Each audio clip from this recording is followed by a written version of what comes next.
Welcome to the Root of It All podcast with Tree, where you will learn new habits for human betterment. We talk about all things related to personal growth and everything is on the table.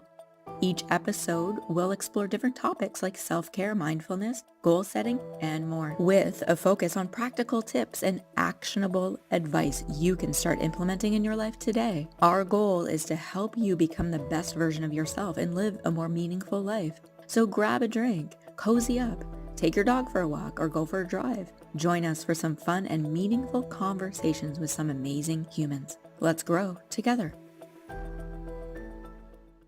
Hello, everybody, and here we are again with the Root of It All podcast with Tree, and I am honored to have my mentor, Robbie Spier Miller from Hypnosis Training Canada. She said yes to come on again for another episode, and this is a really important one, and I'm excited about this conversation. So welcome, Robbie. Thanks so much again for coming. Well, thanks for inviting me again. And one of the things we were just talking about, and we were like, oh, we should hit record, right? Is about this whole theme of the culture that that we've been living in, you and I, because we've been together for I think well over 12, 13 years. We've lost count, which it doesn't really matter, but we were talking about relationships and the the quality that people receive when it comes to training through Hypnosis Training Canada. And I believe, and you can chime in and add to this, about it all stems from very much this love for learning, this love for growth, and then also the respect for it as well. The respect for people, space, time, wherever it is that they're at in that moment. So yeah, chime in. Like, this is what we were talking about that we wanted to record. Okay, yeah. Well, what we were talking about, Tree, is that when I'm giving you feedback, and we have a very open feedback culture, and Tree is also a very advanced student and trainer in hypnosis, that she's somebody who's a great role model for the other students because she takes feedback in a beautiful way and very confidently. And so the other students, it makes them more open to doing it because they see Tree doing it. And Tree, you've been a role model for the students for years doing this. A big part of the fact that we have this wonderful culture is because you've modeled that. And so it's allowed other people to see the benefits of that, because normally people think, oh no, nobody could know about this and it's a big secret. But to be able to be open and confident enough in yourself to take feedback is really powerful. And a lot of people stick their head in the sand trying to avoid it, and they think it's a big secret. And the truth is that there's not much out there that is a secret, right? There's a rare thing that has to be a Yeah. secret or whatever. It exists. But most things people know whether you are willing to be open about it or not. They can read it by watching you. And so what we do is we help people to be safe in that and grow through it so that they don't have to stay there. And the metaphor I love for this is, years ago, I was at an event, and at the end of the day, somebody said to me, hey, Robbie, you've had spinach stuck in your teeth all day. And I said to him, are you kidding me? Why didn't you tell me sooner? You let me walk around all day with spinach in my teeth, right? And of course, everybody could see. Right. And so I think a lot of times when we're stuck, it's kind of like having spinach in our teeth. People can see it. And we're here to help people know how to get the spinach off their teeth, even know that they have spinach on their teeth, because sometimes they know and they don't know how to get it off. Right. Sometimes they don't have no idea that they have spinach on their teeth, just like me. I had no idea. And so being really loose about that is really important. And some people, if they see somebody with spinach on their teeth, they don't want to tell them because they don't want to make them feel bad. Which is, Right. yeah. But, friends tell friends that they have spinach on their teeth. Yeah, and it's so important that it's interesting because what we were also talking about is, you're saying like with confidence, right? And then I was saying like, oh, so that's how people see me. And then you asked me, how is it that I see it? And the interest and so this is a really cool and interesting conversation around this, that how we all have different perceptions because on my side, I'm just super excited that I'm growing. I'm super excited that someone told me I had spinach in my teeth and that I wasn't going to spend the rest of the day with spinach in my teeth. And that's what, like, so it's like what you were saying, it was confidence. Well, maybe like that's, I guess, how people can see that. But within myself, I'm super excited about, oh my gosh, that's so awesome that I get to do it this way now, and this way feels so much better. And that's where I feel growth in, I think, every single human being. So so teach us how, because you would be a great person to ask this question. So for me, that's how I perceive it. I'm excited about it. What sort of other ways do you see that people take it? And then part two of this question, what's a better way to take it? Because being excited about it, that's just one way, right? But I'm Mhm. sure there's other ways. Yeah. Well, I'm going to tell you the kid in the lunchroom story, which was created by Scott McFall, who's the founder of Master Hypnotist Society, which is our organization. And so he tells the story about the kid in school, and he goes to the lunchroom and he gets his tray of food. So he gets his sandwich and his milk and his applesauce, and he's walking to the table to eat. And on the way to the table, he slips on a banana peel and everything flies into the air. And all the kids are laughing and pointing because there's food everywhere, and he's there on his butt. And so the kid runs out of the lunchroom and he's totally humiliated. And then in the next lunch shift, another kid comes and he gets his tray with his sandwich and his applesauce and his milk. And he also is walking to the table and he also slips on a banana peel and everything flies into the air.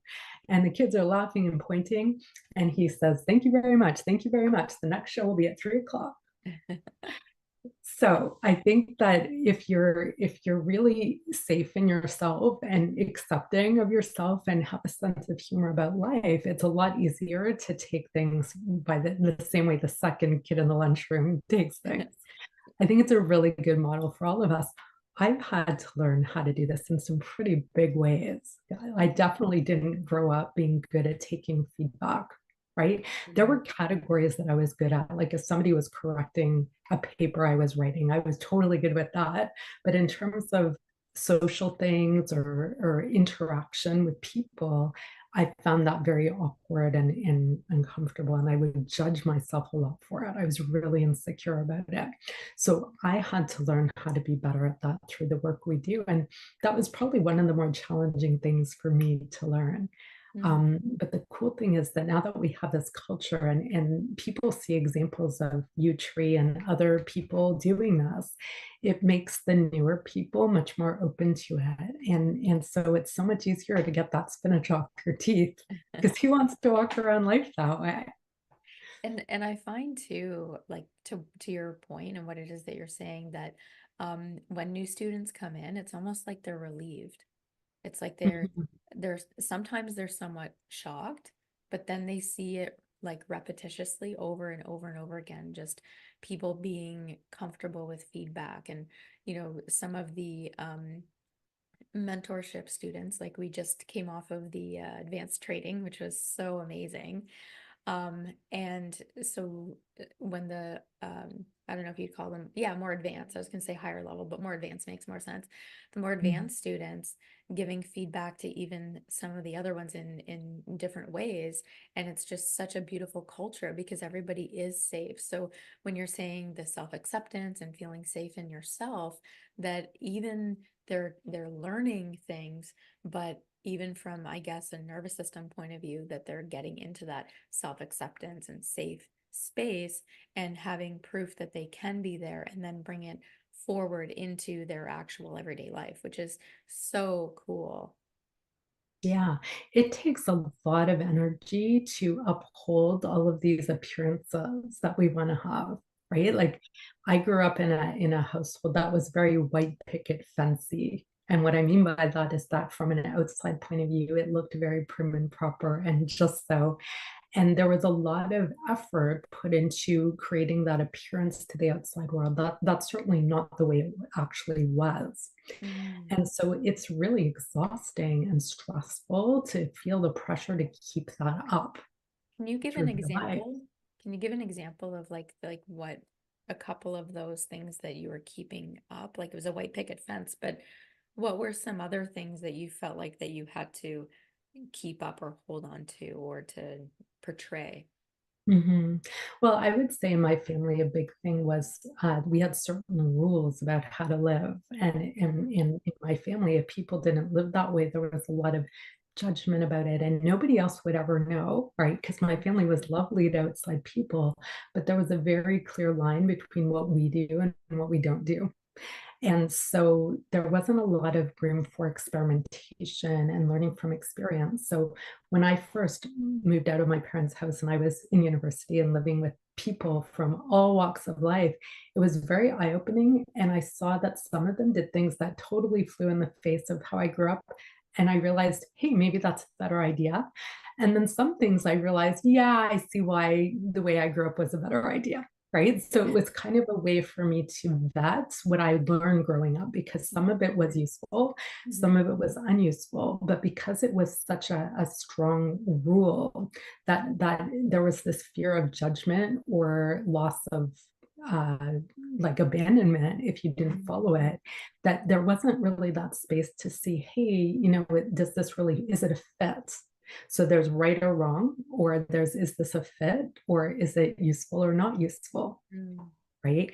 And so I didn't really have that freedom to experiment. I had to learn that, and that's a big thing that people learn with what we do. But just like a little kid learning to walk, if you don't experiment and have some trial and error, and it's okay to stumble and fall, you don't really know what's really possible. You don't take things as far as you could.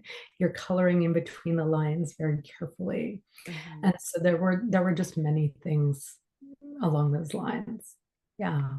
So some people might think they need to dress a certain way, or they might believe they need to be a certain level of smart or competent at what they do, right? Or the Mhm. people who are perfectionists about things. Or for you, Tree, your big thing was that you felt like you needed to please people. So your big, like, perceived sin was that if somebody wasn't happy with you or you weren't able to please them, that was a huge deal for you and your nervous system. Oh, a huge deal. And even still, sometimes it sort of grabs a hook on me, but at least I've learned all kinds of tools and techniques to move through it, to notice it. Also having so much proof that it's better the new way, right? And I think that's it's a never-ending thing for all of us as human beings. I mean, there's no such thing as, oh, I have arrived. I'm at the spot. Like, well, what is the spot? Even if you get to the spot, you don't want to stay just in that spot because that would suck too, because you're missing out on all kinds of other things. And I think too, the with me, the pleasing thing, it's a lot about letting people down. And even with um the more I grow and the more successful the businesses become, it's like it got more intense for me. And then it was kind of like, oh, okay, let's get more feedback, or let's see where else I can grow and move through this. So it's all of us as humans, I love what it is that we do because we get to see so many people grow, and it forces, well, me, I don't know if it's different for you, but it forces me to stay in curiosity and to stay in this sort of love energy. I don't know how else to describe it, but it's we are all humans and we're all struggling in some way. And that's what I love about all the trainings that you offer at Hypnosis Training Canada, is that it's not just for somebody if they want to be a hypnotist. It's for absolutely any human being that wants to shift and change. So even at the Burlington Hypnosis Center, which was yours, and that what did you founded it, you opened it, and that's where we met. And so still like there's lots of places where people can go to get, whether it's an individual or group space. So um I think a good thing, so teach people how they can uh I don't know, get onboarded, I guess, or what is it? Or what would you call it? Do you onboard humans? Like, or, onboarding humans for human change. Right? Like, Well, the key to really getting the most out of this training and to it being a good fit for you is that even if this is uncomfortable for you, which it certainly was for me, which made it extra important for me to do it, the key is that you're willing to participate in this type of learning culture and getting feedback and being open. That's really what's going to make this valuable for people. So we screen every single student who comes for training individually, one-on-one, for this reason, because we want to confirm that it is a good fit, that the person can participate in a way that will help them really benefit from being here. And also the overall culture of the training, because who's there impacts the other students. So we're looking for people who genuinely want to grow and learn in this way and have these discoveries. And I know when I first started learning this, what really drove me is that at the time I didn't have kids yet, but I knew I wanted to have them. And I saw that there were routines that I had that I knew I had. I knew I had spinach on my teeth. I did not know how to get it off. And I didn't want to pass that on to my kids. And so I knew it was very important for me to have these experiences so that I could grow and be able to be a better mom than I could have been at the time.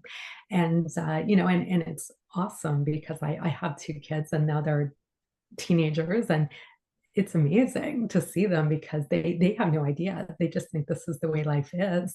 But I see the difference between how I grew up and how they grew up. And so they really have this amazing freedom to do what they need to do without this fear of judgment or disappointing people, or they don't have that hanging over their head. So I think that's a really valuable thing for many people to learn, and I'm certainly thankful that I did it. It's changed my life, and that's a big reason why I do this. So whether people want to change their, relationships or health and well-being, or they want to build a business or build their career, really anything in life, this will help you, because however you need to build flexibility, wherever you're stuck, that's the thing that's in the way of you growing your life in the direction you want to grow it. So we're looking for, each person needs a different kind of feedback or a different direction to grow. And we're looking for what that is and helping people do that.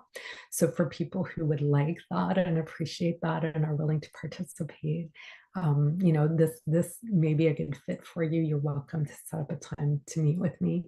One of our students, Sonia, she talks about how when she first met me, she also came from a very judgy background.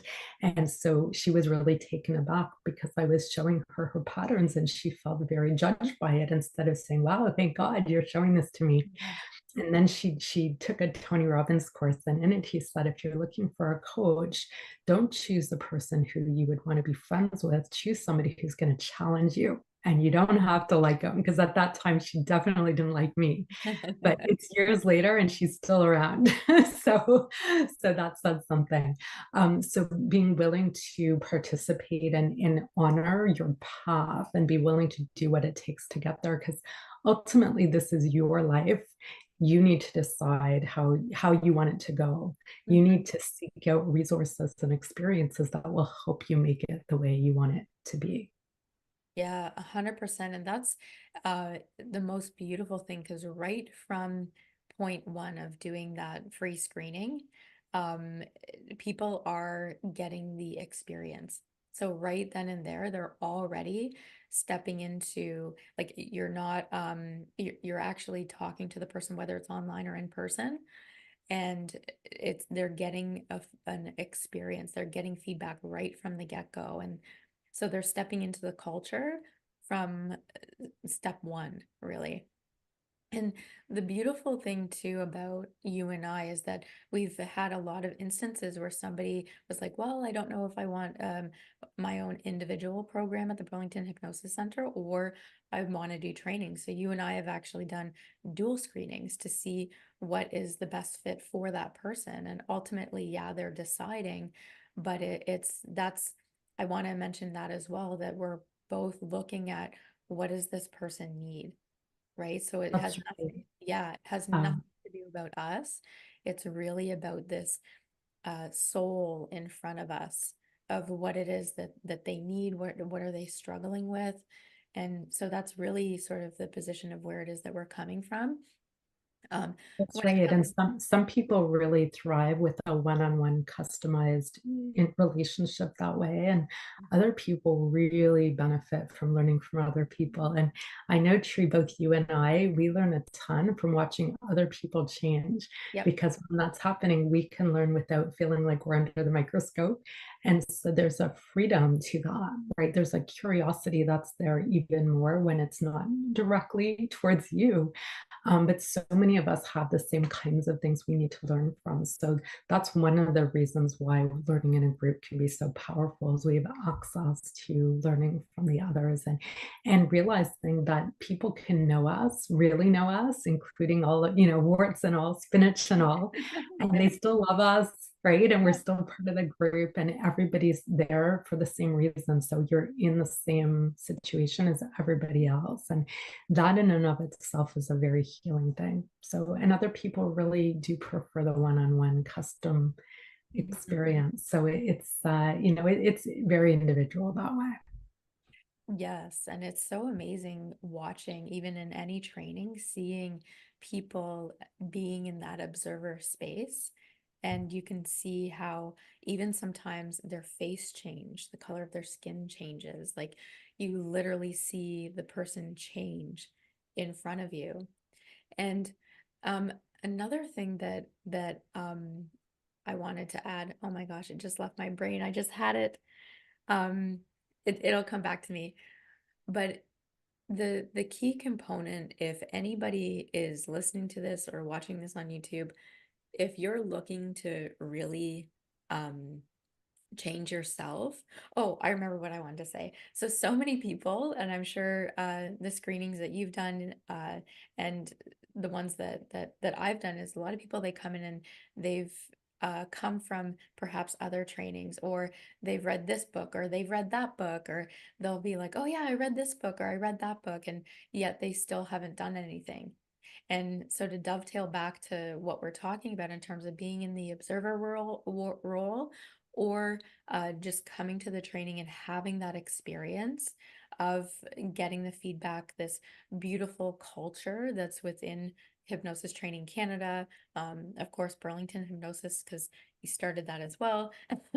And it's just a thread through everything, that everybody can read a book, but you're reading it and you're imagining it, but it's not actually actionable.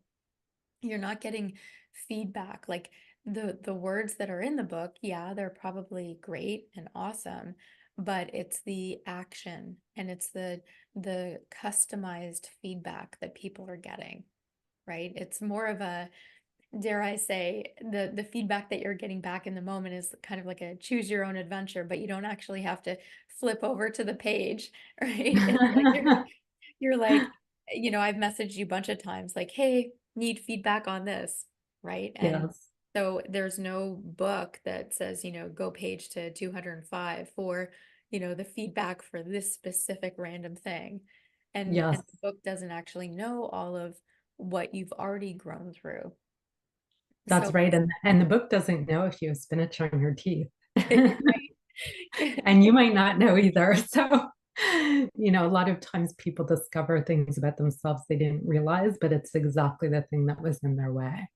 Hmm. Well, and that's what really separates what it is that we do from everything else, because it's not just like, okay, we are teaching this, then we're teaching this, then we're teaching this. It's really customized, and that's why people love coming back to the trainings over and over and over again, because there's different people, there's different things that they're observing. There's different things that people are growing through because they've already grown through so much and now they're growing through something else. And in the observer role, they're also being like, oh, wow, yeah, I have that going on too. And Mhm. so it's fascinating how we're naturally put in discovery, being the observer in training. And maybe you have better description of what that is, but that's kind of what's Yeah. coming out of my mouth right now. Right. Yes. And so yes, we're doing that. And as part of training, each person is also learning how to grow through it. So it can be very uncomfortable to be told you have spinach on your teeth and you can't get it off. Right. Like nobody wants that. Then they're walking around going, oh my God, I have spinach on my teeth. So in the experience of training, as you're discovering what needs to change, you're also having the experiences with other people in a very hands-on way to actually change it. And so that's what makes it so powerful. And I'm just making a note here because I think the title of this episode should be Get the Spinach Out of Your Teeth. I think that would be, and it's such a powerful but simplistic thing. Also, too, what I want to add with the training is that not only are you an observer, you're actually having the opportunity to practice what it is that you're learning right there in that moment. So it's not like you're at a lecture and then it's like, all right, go out into your life. It's you're actually practicing on other people, you're changing yourself in the training, and that's what's so great about it. So you're actually getting every role. So people are practicing on you, so you're being like somewhat like a client role, and then you're actually doing a tool or technique on people, and then you're also observing, and that's such a great way how us as humans are learning. So what would you say would be the biggest um change that you've experienced? So the on a high level perspective. So you opened the Burlington Hypnosis Center probably what, like 2000, It was 2006. 2006. Yeah. And so from the moment you had like, because I remember when we first met, you just had a smaller office. There was just two rooms. Yeah. And and then now here we are. We have the training center, right? And that's like over 3,500 square feet or 4,000 square feet, like something like that. And all of these humans that you've trained have opened their own hypnosis centers all over Canada. So Yeah. like, so this is like, Yeah, so it's pretty amazing. I had no idea when I started this what would happen. right. Yeah. So teach everyone like how does that feel, or what was maybe an aha moment that you had along the way, or I don't Mm. know, share whatever you Yeah. can. Well, I would say that when I saw the power of this, and first I experienced the power of it on myself, and I was learning hypnosis for years before I started to do it professionally. And it was to help myself with confidence and managing stress and people skills. I was struggling with that in my former career in IT. And so I was inspired to do it professionally because I had that evidence about me. And then when I started working with other people and I saw how it helped them, it just became an obvious mission. It felt like, well, of course, this is what I'm going to do. It helps us make the most of our lives. And here, where we live in Canada or North America, um, we have so much available to us, and so many people are just wasting it away in various ways. And so we have the opportunities are just sitting there, and many people are just letting them, the grapes rot on the vine. And so I guess I've always had this sense of mission around making the most of that because I had a number of years in my life where I was letting the grapes rot on the vine. And so I think that that's what really inspired me. And, I built this all while having two babies and raising them, which was not easy. I was super shy when I started. So the people part of things I had to learn and grow into, that was not easy for me. And a number of other things. There were a lot of challenges for me. But I knew that as I faced each challenge, it would make my life better. And then I could help others make their lives better. And for me, that's what it's all about, right? Like if you're here, make it count, right? Mm-hmm. Make it good, make it great. So that's really what drives me. And it's helped me move through a lot of the challenges I've had along the way because I have this clear sense of mission. I know why it's worth it. Yes. And that was actually our first episode of the podcast. Well, for the root of it all was the mission. Yes, that's right. Yeah. Because we're both on the mission. Yeah. And And I think that's an important thing for everybody to keep in mind. Like when I started learning this, my mission was actually about parenting. That was my main mission. And it kept me focused, right? It kept me from veering off the path or finding an excuse.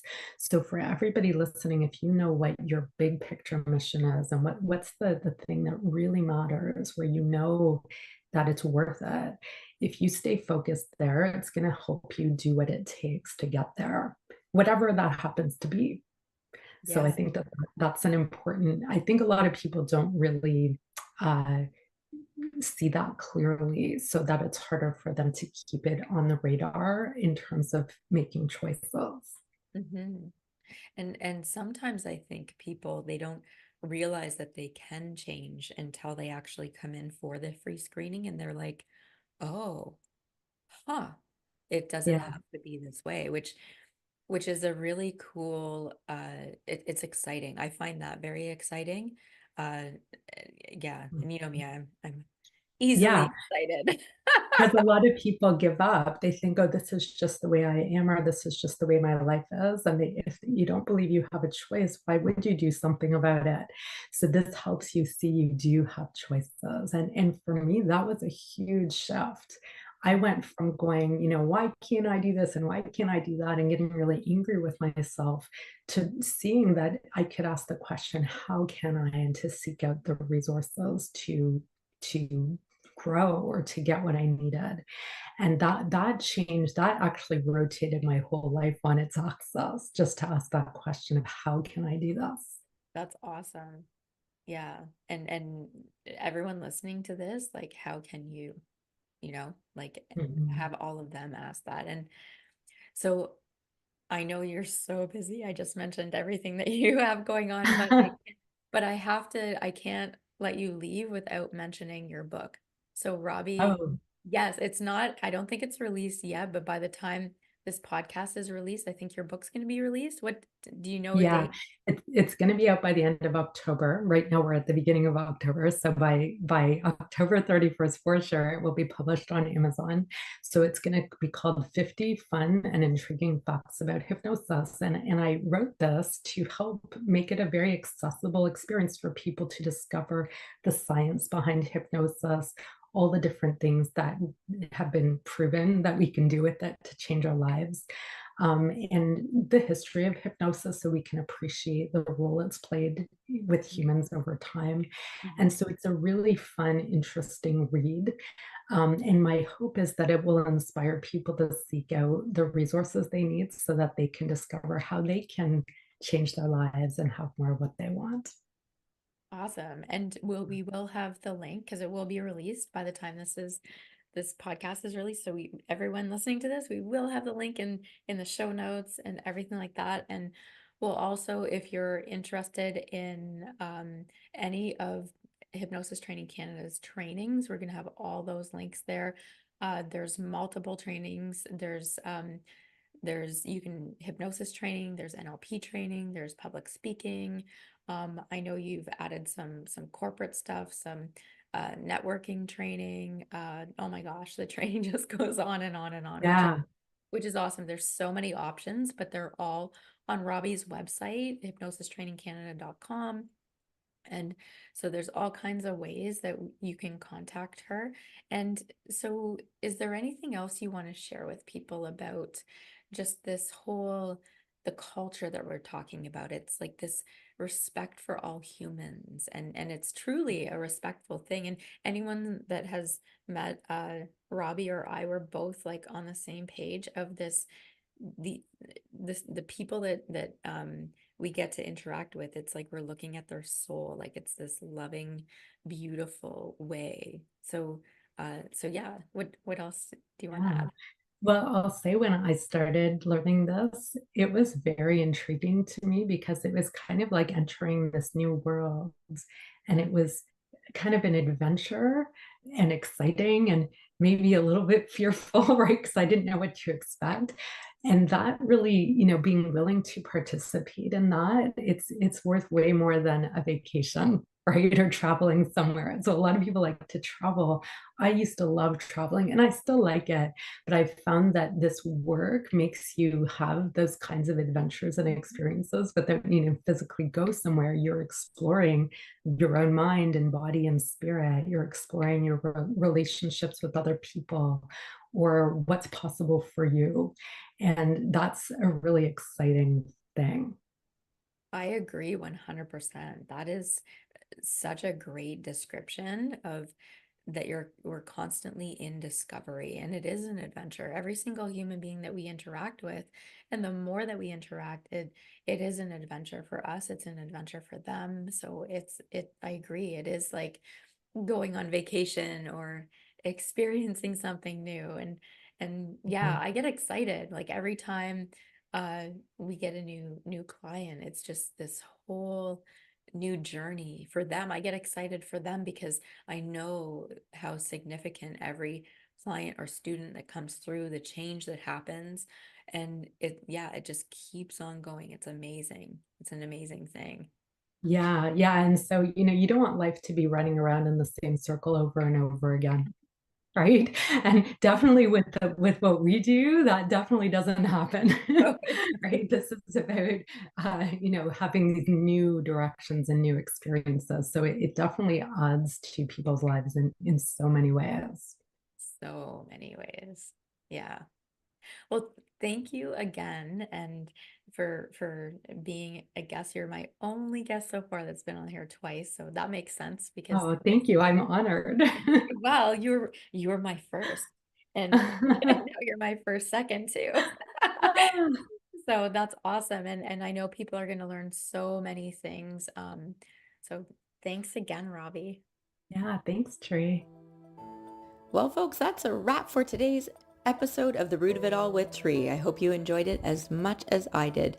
But before we go, I just wanted to remind you that you can follow us on social media. You can find us on Facebook or Instagram. And we will be posting motivational quotes and behind the scenes content that you won't want to miss. You can always sign up to come live while we're filming this, or even join us online through Zoom. We always offer open question and answer after each episode that we don't record, so it's all private, but you can get more involved. So sign up for free at businessgrowthresults.com, and we're going to cover all kinds of different topics that you're not going to want to miss. And if you're looking for that one-on-one guidance or help, be sure to book a free screening. You can do that at burlingtonhypnosis.ca or call 905-634-4777. And finally, you can catch our podcast on all major podcast platforms, including Spotify, Apple Podcasts, and Google Podcasts. So be sure to subscribe and never miss an episode. Thanks for listening.